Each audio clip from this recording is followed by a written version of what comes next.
Hello दोस्तों, स्वागत है आपका रित्याज एम्पावर में। दोस्तों हम लोग यूजीसी नेट जेआरएफ के दिसंबर 2022 के जितने भी पेपर 1 के पीवाईक्यूज क्वेश्चंस हैं वो सारे सॉल्व कर रहे थे। तो हर शिफ्ट पेपर 2 की जितनी भी शिफ्ट हुई थी उसमें जितने भी पेपर 1 हुए थे वो सारे सेट पेपर हम लोग इसमें कवर कर रहे थे दोस्तों। और इसकी मैंने एक पूरी प्लेलिस्ट बना रखी है दोस्तों, तो आप लोगों ने अगर नहीं देखी है तो जाके देखिए। और वो उसमें आपको सारे पीवाईक्यूज दिसंबर 2022 के मिल जाएंगे दोस्तों। और ये रिवीजन के पर्पज़ से बहुत अच्छी सीरीज़ मैंने बनाई है पूरी, और इसी पैटर्न पे क्वेश्चंस बार बार रिपीट भी हो रहे हैं। और इसी पैटर्न पे इस बार का भी जो जितने भी पेपर्स हुए हैं वो सारे इसी पेपर पैटर्न पे आधारित हैं। तो दोस्तों चलिए हम लोग पेपर अपना स्टार्ट करते हैं।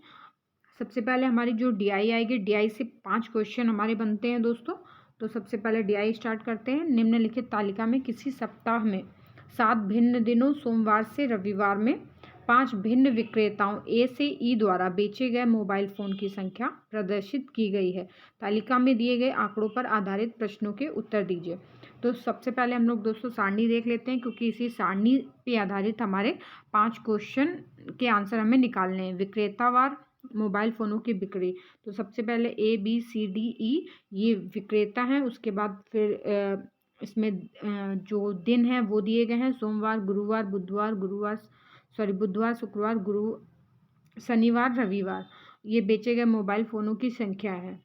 इन दिनों में इतने इतने मोबाइल फ़ोन इन विक्रेता के ज़रिए बिके हैं दोस्तों। तो पहला क्वेश्चन देख लेते हैं इसमें। सोमवार को ए और सी को, तो सबसे पहले इसमें सोमवार ढूंढेंगे। सोमवार में ए और सी में, ए में है 80, सी में है 160 दोस्तों। तो आगे है क्वेश्चन को एक साथ मिलाकर बेचे गए मोबाइल फ़ोनों की संख्या। तो इन दोनों को टोटल करेंगे दोस्तों, 80 और 160 240 हो जाएगा। उसके बाद अगली लाइन दोस्तों, मैथ में मैं बार बार यही बोलती हूँ कि क्वेश्चन को बहुत अच्छे से समझ के पढ़ना है, और लाइन बाय लाइन अगर आप उस मेथड को फॉलो करते जा रहे हैं आपका आंसर तो आपके सामने होगा। बस इस थोड़ी सी प्रैक्टिस की ज़रूरत होती है, और मैथ के क्वेश्चन को बहुत ही काम डाउन होके अच्छे से समझ के पढ़ना होता है, वरना एक भी लाइन आपने गलत सॉल्व की आपका क्वेश्चन गलत। अगली लाइन है दोस्तों, मोबाइल फ़ोन की संख्या और बुधवार को डी और ई। चलिए दोस्तों बुधवार को देख लेते हैं। बुधवार को डी है 24 और ई है 116। तो इन्हें टोटल करेंगे, को मिलाकर बेचे गए मोबाइल फ़ोनों की संख्या के मध्य अंतर। तो इन दोनों का जो ऐड है इन दोनों को आपस में घटा देंगे, हमारा इसका आंसर निकल आएगा। अगला क्वेश्चन दोस्तों देख लेते हैं। मंगलवार और शनिवार को एक साथ मिलाकर बी द्वारा बेचे गए मोबाइल फ़ोन। दोस्तों वही पैटर्न है, बस उससे ही डाटा में लेते जाना है, और जो जो क्वेश्चन में बोल रहा है वो सॉल्व करते जाना है। क्वेश्चन बहुत ईजी है दोस्तों, इसमें बिल्कुल भी टफ नहीं है। बी द्वारा बेचे गए मोबाइल फ़ोनों की संख्या, गुरुवार और रविवार का डाटा उठाएंगे और मिलाकर सी द्वारा बेचे गए मोबाइल फ़ोनों की जो संख्या है, सी द्वारा जो संख्या है वो उठा लेंगे, और उनसे तुलना करते हुए उनका प्रतिशत निकालना, वो कितने प्रतिशत अधिक है दोस्तों। अगला क्वेश्चन है दोस्तों, बुधवार को ए और डी द्वारा एक साथ मिलाकर, तो बुधवार का जो डाटा है ए और डी का वो उठाकर उसे ऐड कर देंगे। उसके बाद पूछा गया है मोबाइल फ़ोन की संख्या रविवार को ई द्वारा, तो रविवार की जो ई का डाटा है उसको निकालेंगे दोस्तों, मतलब जो दिया गया है उसे उठाएंगे और मोबाइल फ़ोन की संख्या का कितना प्रतिशत है। तो सॉरी दोस्तों, ई का जो डाटा है उसे नीचे रखेंगे बटे के, और ए और डी का जो टोटल डाटा है उसको बटे के ऊपर रख लेंगे और गुणे में 100 कर देंगे, हमारा आंसर निकल आएगा। अगला क्वेश्चन है दोस्तों, बुधवार को बी और रविवार को ई और सोमवार को डी द्वारा की गई बिक्री मोबाइल की बिक्री का औसत कितना। तो दोस्तों इसमें बुधवार का बी और रविवार का ई और सोमवार का डी का जो डाटा उसको उठा के उसका औसत निकालना, मतलब तीनों को टोटल करके बटे में 3 कर देंगे, इसका आंसर निकल आएगा। अगला क्वेश्चन दोस्तों ये देख लीजिए। अगला क्वेश्चन है दोस्तों, गुरुवार को ए द्वारा 2 प्रकार के मोबाइल फ़ोन, विंडोज़ फ़ोन और एंड्रॉयड फ़ोन को 3 और 4 के रेशियो में मतलब अनुपात में बेचा गया। तो गुरुवार को ए द्वारा बेचे गए विंडोज़ फ़ोन की संख्या कितनी है। तो दोस्तों मैंने आप लोगों को इसका जो अनुपात है वो कैसे निकालते हैं संख्या में, वो भी मैंने कई क्वेश्चंस में मैं बता चुकी हूँ। ए द्वारा बेचे गए विंडोज़ फ़ोन की संख्या। तो दोस्तों सबसे पहले हम लोग एक बराबर निकाल लेंगे, तो रेशियो हमारा टोटल कितना है 7 है, 7 बराबर 56। दोस्तों क्वेश्चन को ध्यान से पढ़ना है। ए के जो विंडोज़ फ़ोन और एंड्रॉयड फ़ोन है उनका रेशियो 3 और 4 दिया गया है। अगर इन दोनों को ऐड करते हैं तो 7 हो जाएगा। 7 बराबर 56 दोनों दोस्तों संख्या हमारे पास 56 है। तो एक बराबर सबसे पहले हम निकालने के लिए क्या करेंगे 56/7 कर देंगे। लेकिन हमें लास्ट में क्वेश्चन में क्या पूछा गया ए द्वारा बेचे गए विंडोज़ फ़ोन, तो विंडोज़ फ़ोन का रेशियो 3 दिया गया है। तो इंटू में 3 कर देंगे, हमारा आंसर आ जाएगा। दोस्तों यहाँ से हमारी DI कंप्लीट हो गई है। चलिए हम लोग अगले क्वेश्चन की तरफ बढ़ते हैं। हमारा क्वेश्चन है कक्षा में प्रभावी अनुशासन बनाए रखने के लिए किसी शिक्षक को विद्यार्थियों से कैसे निपटना चाहिए। दोस्तों इसका डी ऑप्शन सही हो जाएगा, विनम्रता एवं दृढ़ता पूर्वक उनसे व्यवहार करना। दोस्तों व्याख्या देख लेते हैं। शिक्षण केवल शिक्षक से छात्र तक ज्ञान को स्थानांतरित करने की गतिविधि नहीं है, बल्कि यह छात्रों में अनुशासन और ईमानदारी जैसे मूल्यों का विकास भी करता है। कक्षा में प्रभावी अनुशासन बनाए रखने के लिए किसी भी शिक्षक को इस प्रकार ध्यान देना चाहिए। विनम्रता एवं दृढ़तापूर्वक उनसे व्यवहार करना। कक्षा में अनुशासन सुनिश्चित करने के लिए न केवल समस्याएं बल्कि कई गतिविधियां जो छात्रों की रुचि और जिज्ञासा को बनाए रखती हैं। अगला छात्रों को अनुशासन बनाए रखने के लिए दंड देना या अतिरिक्त गृह कार्य देना प्रभावी तरीका नहीं होगा। शिक्षक को अपने शिक्षण को रोचक बनाने का प्रयास करना चाहिए। अगला क्वेश्चन है दोस्तों, नीचे 2 कथन दिए गए हैं। तो पहला कथन है दोस्तों, प्लेटो वह अवधि जिसमें अधिगम वक्र में कोई सुधार नहीं होता है। और कथन दूसरा है, स्थिर स्थिति में अधिगम की दर पहले बढ़ती है फिर घटती है। तो दोस्तों इसका सही ऑप्शन सी होगा। कथन पहला सही है लेकिन दूसरा गलत है। दोस्तों दूसरा कथन देख लेते हैं। स्थिर स्थिति में अधिगम की दर पहले बढ़ती है फिर घटती है, यह कथन असत्य है। वास्तव में इसका विपरीत होता है। अगला क्वेश्चन दोस्तों, इसमें भी दोस्तों नीचे 2 कथन दिए गए हैं। पहला कथन दिया गया है, तुल्यकालिक संप्रेषण में शिक्षक एवं विद्यार्थियों के मध्य अन्योन्य क्रिया उसी क्षण नहीं होती है। और अगला कथन है दोस्तों, अतुल्यकालिक संप्रेषण में शिक्षक एवं विद्यार्थियों के मध्य अन्योन्य क्रिया उसी क्षण होती है।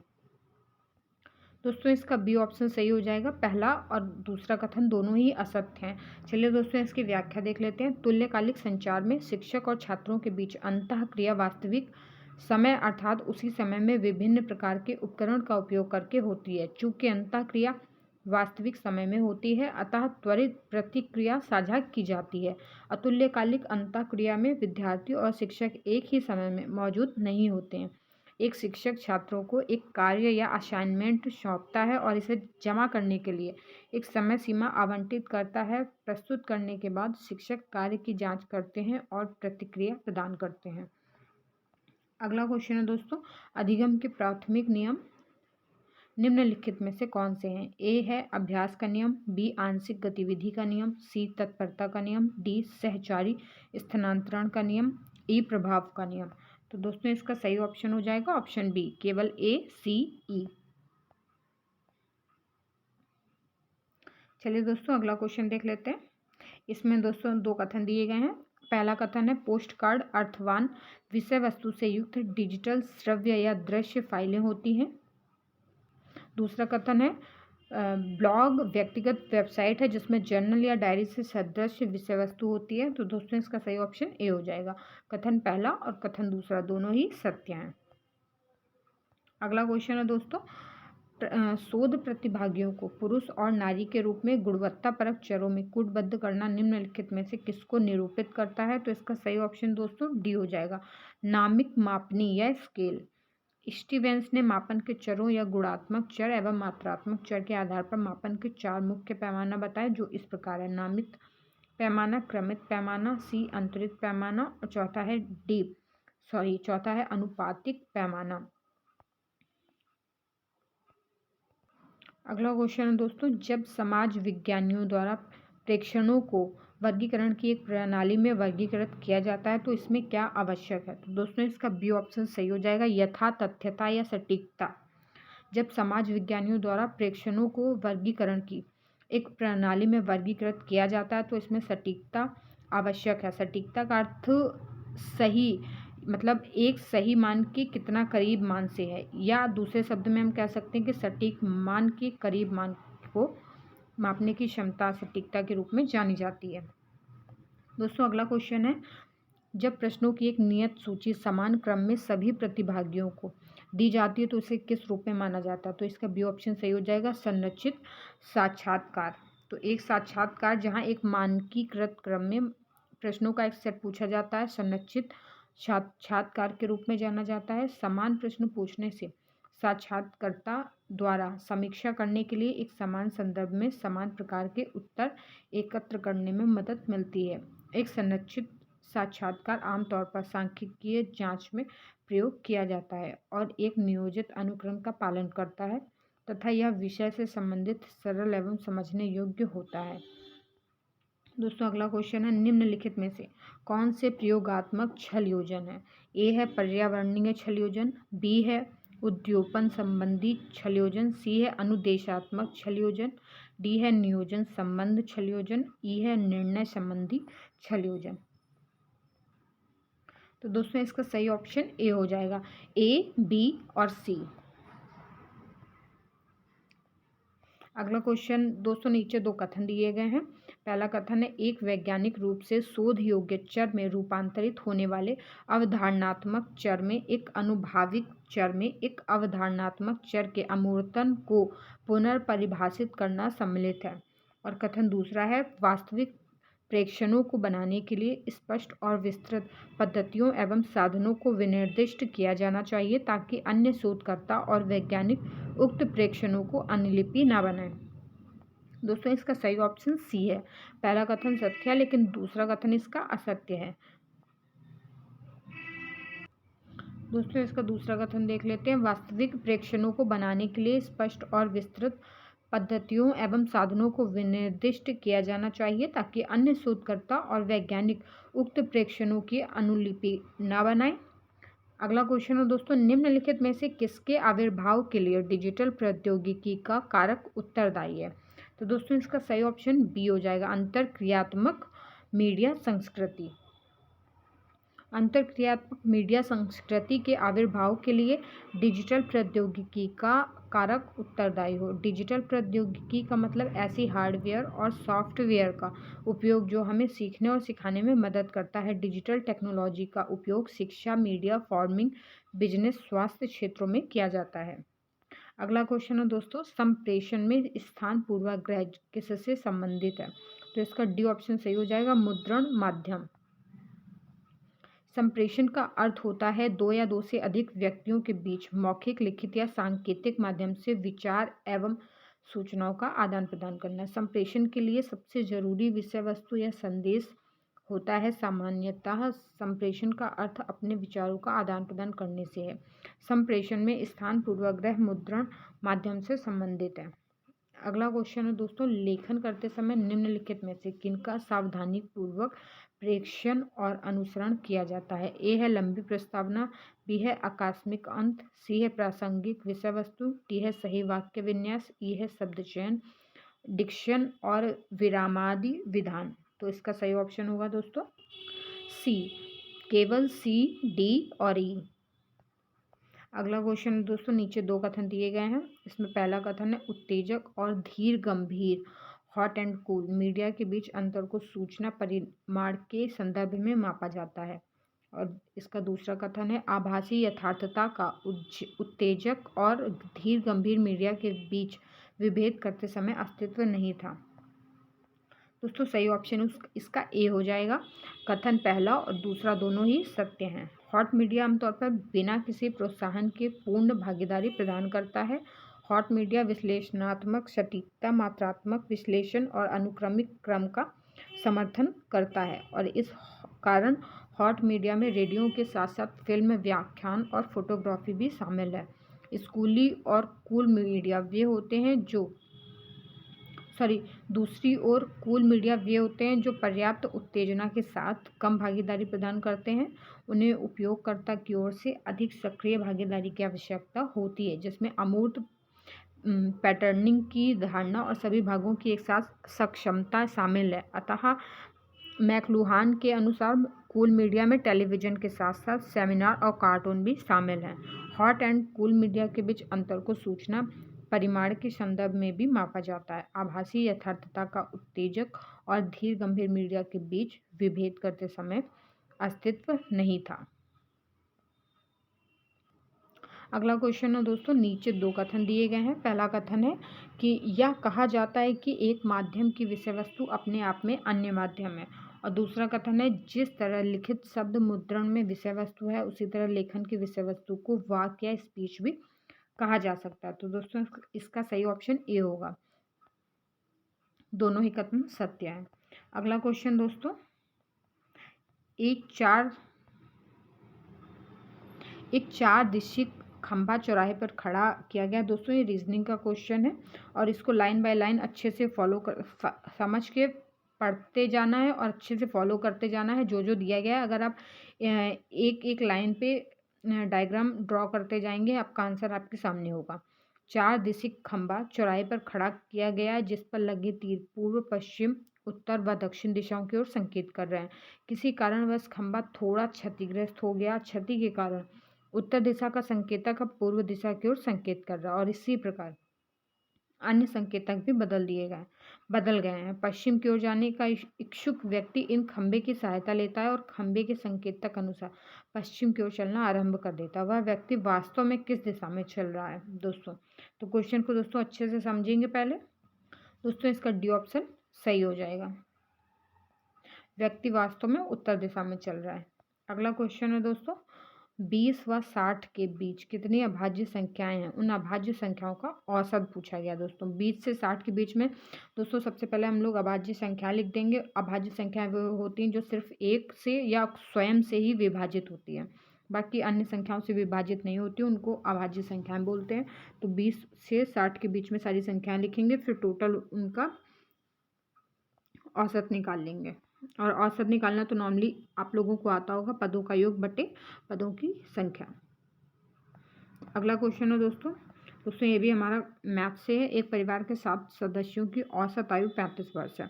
तो अगर आपको टोटल संख्या निकालनी हो तो 35 गुणे 7 कर देंगे तो आपकी 7 सदस्यों की टोटल आयु निकल आएगी। यदि एक सदस्य जिनकी आयु 35 वर्ष है इसमें सम्मिलित ना किया जाए तो अन्य 6 सदस्यों की आयु का अनुपात 1, 2, 3, 4, 5, 6 होगा। परिवार के सबसे बड़े सदस्य की आयु का पता लगाना दोस्तों। तो दोस्तों मान लिया कि 7 सदस्यों का जो अनुपात है वो 35 है, तो जब 35 इंटू हम लोग 7 करते हैं दोस्तों तो हमारा 245 वर्ष आ जाएगा। अब इसमें हम लोग 35 वर्ष, एक सदस्य जो 35 वर्ष का है उसको सम्मिलित नहीं किया जा रहा है, तो हम 245 में 35 को घटा देंगे तो हमारे पास 210 बचेगी। कितने लोगों की? 6 लोगों की। तो अब ये जितना भी रेशियो दिया गया है इन सारा रेशियो को जोड़ना है हमें और इनको 210 के बराबर कर लेना है। तो एक बराबर हमारी संख्या आ जाएगी, तो जो सबसे बड़ी उम्र जो एक बराबर संख्या आएगी वो उसका गुणा 6 से कर देंगे, हमारी संख्या आ जाएगी। ऐसे दोस्तों, बिल्कुल ऐसे।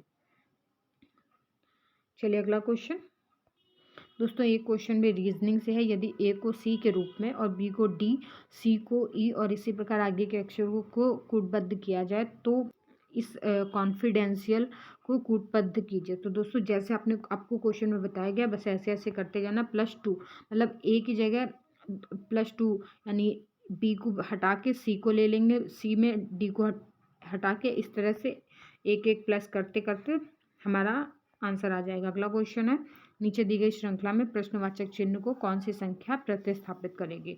तो दोस्तों इसमें ये वाला मेथड लग जाएगा, आप लोग देख सकते हैं। अगला क्वेश्चन है, श्री कुब्रा एक हत्यारा है क्योंकि उसने गलत तरीके से किसी को मार डाला है। उपयुक्त युक्ति में कौन सा तर्क दोष है? दोस्तों ए ऑप्शन सही होगा। श्री कुब्रा एक हत्यारा है क्योंकि उसने गलत तरीके से किसी को मार डाला है। इस कथन में आत्माश्रय तर्क दोष है। आत्माश्रय तर्क दोष तब उत्पन्न होता है जब निष्कर्ष आधार वाक्यों में पहले से ही निहित हो। अगला क्वेश्चन है, निम्नलिखित में से कौन सा कथन तार्किक रूप से इस कथन के समतुल्य है? कुछ पादप मांसाहारी जीव होते हैं। तो दोस्तों इसका सही ऑप्शन डी हो जाएगा। कुछ पादप गैर मांसाहारी जीव नहीं होते हैं। अगला क्वेश्चन है दोस्तों, एबीसी राजनीतिक दल के समर्थक बंदूक नियंत्रण के विरुद्ध हैं और रिपब्लिकन भी बंदूक नियंत्रण के विरुद्ध हैं, इसलिए कुछ रिपब्लिकन एबीसी राजनीतिक दल के समर्थक होने चाहिए। उपरोक्त युक्ति में विद्यमान तर्क दोष को चिन्हित कीजिए। तो दोस्तों इसका डी ऑप्शन सही हो जाएगा, अव्याप्त हेतु।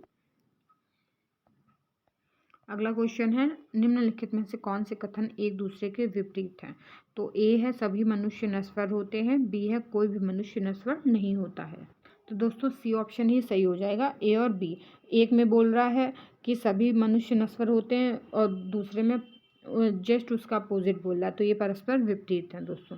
अगला क्वेश्चन है दोस्तों हमारा, भारतीय शास्त्रीय तर्क मत के अनुसार निम्नलिखित में से ज्ञान के किस स्रोत को अव्याप्त वाक्य या विश्वसनीय व्यक्ति का कथन के रूप में परिभाषित किया गया है और जिसमें इसके अर्थ का बहुत शामिल है? तो इसका दोस्तों ये ऑप्शन सही हो जाएगा, शब्द।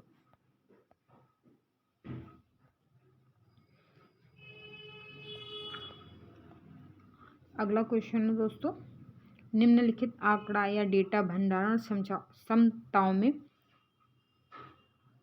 लघुत्तम कौन सी है? तो दोस्तों इसका ये ऑप्शन सही हो जाएगा, 2 KB। अगला क्वेश्चन है दोस्तों, निम्नलिखित संचार प्रणालियों में से कौन सी प्रणाली भिन्न भिन्न स्थानों पर कार्यरत व्यक्तियों के बीच बैठक के आयोजन को परिचालित करने हेतु सर्वोत्तम होगी? तो दोस्तों इसका ए ऑप्शन सही हो जाएगा, VoIP। दोस्तों देख लेते हैं इसकी व्याख्या। VoIP प्रणाली भिन्न भिन्न स्थानों पर कार्यरत व्यक्तियों के बीच बैठक के आयोजन को परिचालित करने हेतु सर्वोत्तम होगी। वॉइस ओवर इंटरनेट प्रोटोकॉल या VoIP कंप्यूटर द्वारा संचार का एक तुल्यकालिक कॉन्फ्रेंसिंग साधन है। इसका प्रयोग प्रसारण तकनीक के लिए किया जाता है और इस तकनीक में ध्वनि संचार अंतरजाल या पैकेट स्विच नेटवर्क के माध्यम से किया जाता है। अगला क्वेश्चन है दोस्तों, नीचे दो कथन दिए गए हैं। पहला कथन है, बेतार या वाईफाई नेटवर्क कठोर तार वाली प्रणालियों की तुलना में कम सुरक्षित होते हैं। और कथन दूसरा है, नियमित अंतरालों पर जारी और प्रयोक्ता के कंप्यूटर में डाउनलोड की गई डिजिटल मीडिया फाइलों की श्रृंखला को पॉडकास्ट के रूप में जाना जाता है और इन मीडिया फाइलों का भंडारण व देखभाल केंद्रीय रूप से किया जाता है। तो इसका दोस्तों सही ऑप्शन ए होगा। कथन पहला और कथन दूसरा दोनों ही सत्य होंगे। दोस्तों मैं माफ़ी चाहूँगी कि मेरी वीडियो में गाड़ियों की भी आवाज़ रिकॉर्ड होती, क्योंकि मैं सड़क के किनारे ही रहती हूँ। मेरा घर मतलब मेन रोड के आसपास ही है, इसीलिए गाड़ियों की आवाज़ आती रहती है दोस्तों। अगला क्वेश्चन है, निम्नलिखित में से कौन कौन सी कंप्यूटर निर्विष्ट युक्ति दृष्टि बाध्यता वाले विद्यार्थियों के लिए सर्वोत्तम सहायक है? ए है माइक्रोफोन, बी है फुट माउस, सी है ब्रेल कीबोर्ड, डी है जॉयस्टिक, ई है स्पीकर। तो इसका सही ऑप्शन होगा दोस्तों डी, केवल ए और सी। माइक्रोफोन तथा ब्रेल कीबोर्ड कंप्यूटर निर्विष्ट युक्ति दृष्टि बाध्यता वाले विद्यार्थियों के लिए सर्वोत्तम सहायक है। माइक्रोफोन का काम ध्वनि तरंगों को विद्युत तरंगों में बदलने में किया जाता है और ब्रेल कीबोर्ड विशेष कीबोर्ड होते हैं। इसमें एकल कुंजियां होती हैं जो ब्रेल सेल में प्रत्येक डॉट्स का प्रतिनिधित्व करती हैं। ब्रेल में एक अक्षर टाइप करने के लिए उपयोगकर्ता को उस ब्रेल वर्ड को बनाने के लिए आवश्यक कुंजियों के संयोजन को दबाना होगा। ब्रेल कीबोर्ड विशेष रूप से उन व्यक्तियों के लिए उपयोगी हैं जो ब्रेल वर्णों से परिचित होते हैं और मानक कीबोर्ड की कुंजियों से कम परिचित होते हैं। दोस्तों अगले क्वेश्चन में सूची 1 को सूची 2 से सुमेलित करना है। सूची 1 में इंटरनेट पद दिए गए हैं और सूची 2 में विवरण दिया गया है दोस्तों। चलिए दोस्तों इसकी सीधे व्याख्या देख लेते हैं। इसका डी ऑप्शन सही हो जाएगा दोस्तों। सबसे पहले देख लेते हैं, ए का फोर्थ होगा वैयक्तिक, मतलब ए में ब्लॉग है, ब्लॉग का क्या होगा, वैयक्तिक इंटरनेट जर्नल जिसमें कोई लेखक किसी विषय अथवा व्यक्ति के बारे में पाठ की प्रविष्टि करता है, कोई भी इस विषय पर टिप्पणी कर सकता है। बी है सोशल नेटवर्किंग साइट, इसका तीसरा सही होगा, व्यक्तियों की ऑनलाइन अंतरक्रिया की अनुमति देता है, प्रयोक्ता मित्रों को जोड़ सकते हैं, संदेश प्रेषित कर सकते हैं और अपने मित्रों को अपनी स्थिति के बारे में सूचित करने के लिए अपनी व्यक्तिगत प्रोफाइल को अद्यतन कर सकते हैं।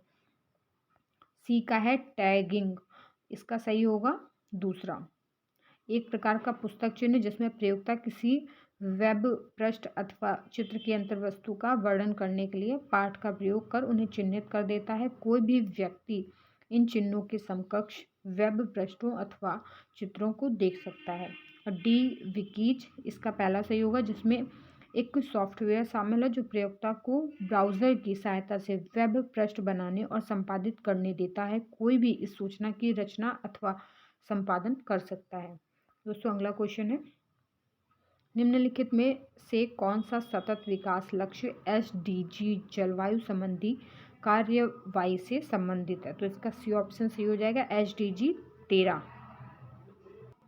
सतत विकास लक्ष्य SDG या 2023 एजेंडा बेहतर स्वास्थ्य, गरीबी उन्मूलन, सबके लिए शांति और समृद्ध जीवन सुनिश्चित करने के लिए सर्वगत कार्यवाही का आह्वान करता है। 17 सतत विकास लक्ष्य और 169 उद्देश्य सतत विकास के लिए 230 एजेंडा के अंग हैं। चलिए दोस्तों, हम लोग 17 जो सतत विकास लक्ष्य हैं वो देख लेते हैं, क्योंकि ये हमेशा पूछे जाते हैं। लक्ष्य 1 है गरीबी की समाप्ति। लक्ष्य 2 है भुखमरी से मुक्ति।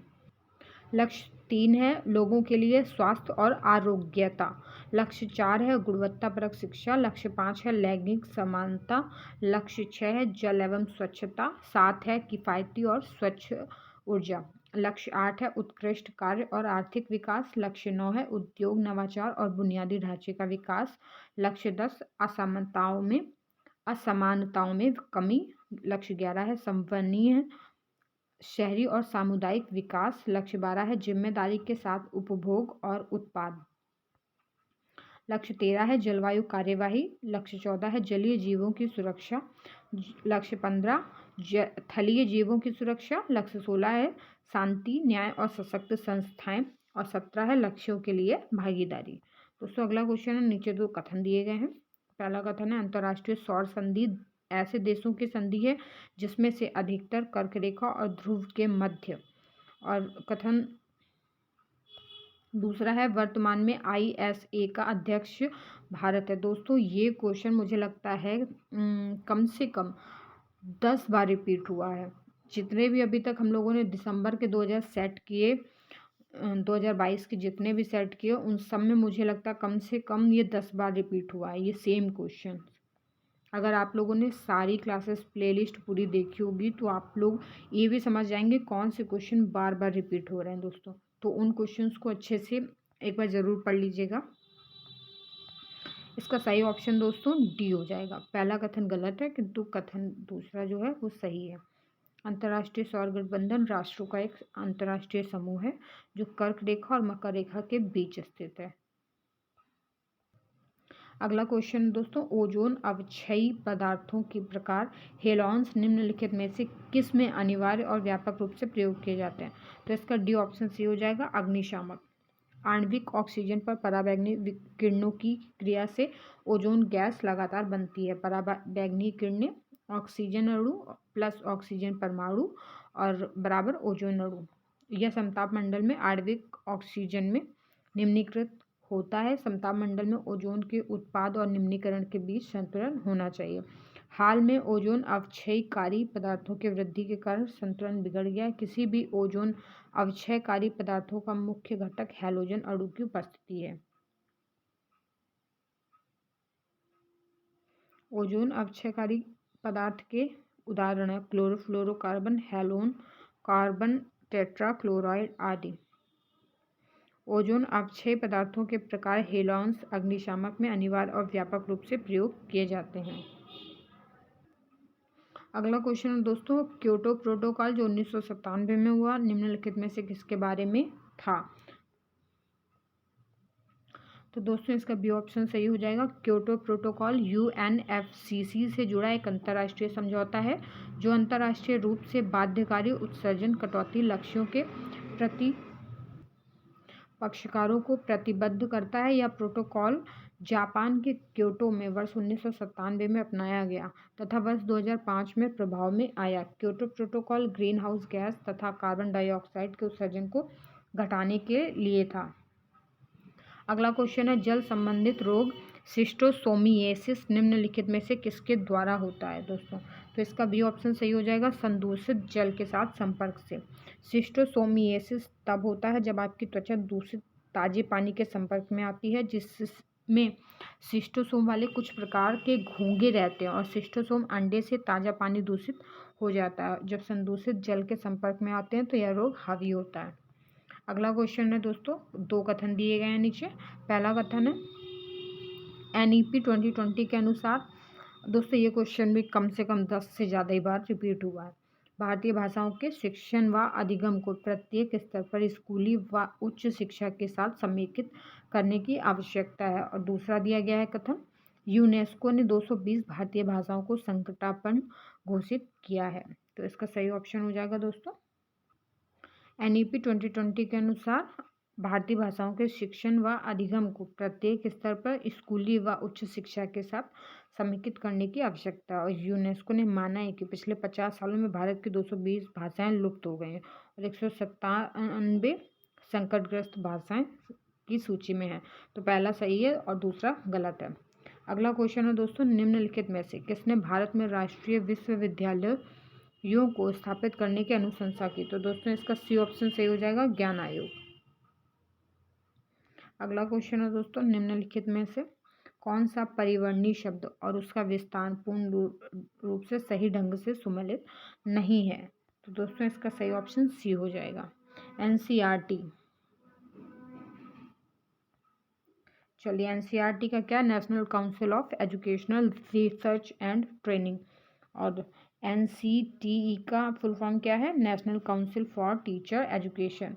और ICAR का Indian council of agricultural research. और AICTE all India council of technical education. अगला क्वेश्चन है दोस्तों, नीचे 2 कथन दिए गए हैं। उच्च शिक्षा संस्थानों में विद्यार्थियों व शिक्षकों के बीच स्थानीय सक्षमताओं का पोषण करना NAAC राष्ट्रीय आकलन प्रत्यायन परिषद द्वारा संवर्धित आंतरिक मूल्यों में से एक है। और कथन दूसरा है, राज्य संस्थानों की समग्र गुणवत्ता में सुधार करना RUASA का एक उद्देश्य है। तो इसका सही ऑप्शन दोस्तों डी हो जाएगा। कथन पहला असत्य है लेकिन दूसरा सत्य है। राष्ट्रीय मूल्यांकन और प्रत्यायन परिषद NAAC या विश्वविद्यालय अनुदान आयोग UGC के तहत एक स्वायत्त निकाय है जो मान्यता के हिस्से के रूप में ग्रेडिंग के साथ उच्च शिक्षण संस्थानों का मूल्यांकन और प्रमाणन करता है। अगला क्वेश्चन दोस्तों देख लेते हैं। शिक्षा के संबंध में राममूर्ति समिति के निम्नलिखित में से कौन कौन प्रमुख सुझाव थे? दोस्तों इसका सी ऑप्शन सही हो जाएगा, केवल CDE। चलिए इसकी व्याख्या देख लेते हैं। विश्वनाथ प्रताप सिंह के प्रधानमंत्रित्व वाली भारत सरकार 7 मई 1990 के प्रस्ताव द्वारा राष्ट्रीय शिक्षा नीति 1986 का परिवर्तित परिस्थितियों के विषय में पुनर्निरीक्षण करने के लिए इस समिति का गठन किया। इसके अध्यक्ष प्रसिद्ध गांधीवादी विचारक एवं समाजशास्त्री आचार्य राममूर्ति थे। शिक्षा के संबंध में राममूर्ति समिति ने निम्न सुझाव दिए।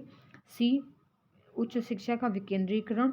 D, स्नातकोत्तर कक्षा के शिक्षण व शोध पर विश्वविद्यालयों का फोकस। E, शिक्षण की गुणवत्ता में सुधार के लिए विश्वविद्यालयों व महाविद्यालयों के कार्यरत शिक्षकों हेतु प्रशिक्षण।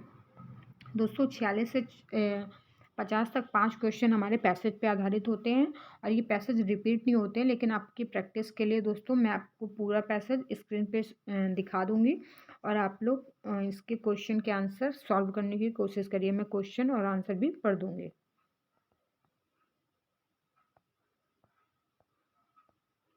चलिए, पैसेज का पहला क्वेश्चन है, अक्टूबर में औद्योगिक उत्पादन सूचकांक में कितनी गिरावट आई?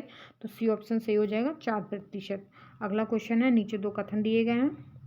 अभी कथन है, कोविड-19 प्रतिबंधों को हटाए जाने पश्चात उपभोग स्तरों में तीव्र वृद्धि हुई और इसका कारण है बार बार कोविड प्रतिबंधों व लॉकडाउनों के कारण मॉलों की मांग संचित हो गई थी। दोस्तों इसका ए ऑप्शन सही हो जाएगा, दोनों ही सही हो और व्याख्या भी RA की सही व्याख्या भी करता है। अगला क्वेश्चन है, अक्टूबर में निम्नलिखित में से किसमें अधिकतम प्रतिशत कमी आई है? तो इसका भी ऑप्शन सही हो जाएगा, टिकाऊ उपभोक्ता वस्तुएं। अगला क्वेश्चन है, नीचे 2 कथन दिए गए हैं। पहला है, पिछले वर्ष नवंबर की तुलना में इस नवंबर में सभी खाद्य वस्तुएं सस्ती थीं। दूसरा स्टेटमेंट है, पिछले नवंबर की तुलना में इस नवंबर में सब्जियां सस्ती थीं। दोस्तों डी ऑप्शन सही हो जाएगा, पहला कथन गलत है लेकिन दूसरा कथन सही है। दोस्तों इस पैसेज का और इस सेट का आखिरी क्वेश्चन है, रीज़न और तर्क दिया गया है। कारण तो अभिकथन है शीतकाल में खाद्य मुद्रास्फीति सामान्यतः कम रहती है और कारण है अन्य ऋतुओं की अपेक्षा शीतकाल में खाद्य वस्तुओं की मांग कम रहती है दोस्तों। तो इसका सी ऑप्शन सही हो जाएगा, पहला सही लेकिन दूसरा कथन गलत है दोस्तों। दोस्तों इसके साथ ही मैं घटना चक्र के जो पूर्वावलोकन सीरीज़ है वो भी स्टार्ट कर रही हूँ दोस्तों, RO यूपी PCS के लिए। बट UGC नेट की भी अगर जिन लोगों के वो सब्जेक्ट है उसके लिए भी ये बहुत यूज़फुल बुक्स रहेंगी। तो जो भी लोग और भी अदर्स एग्ज़ाम्स की प्रिपरेशन कर रहे हैं वो लोग भी मेरे चैनल से जुड़ सकते हैं और मेरे साथ तैयारी कर सकते हैं दोस्तों।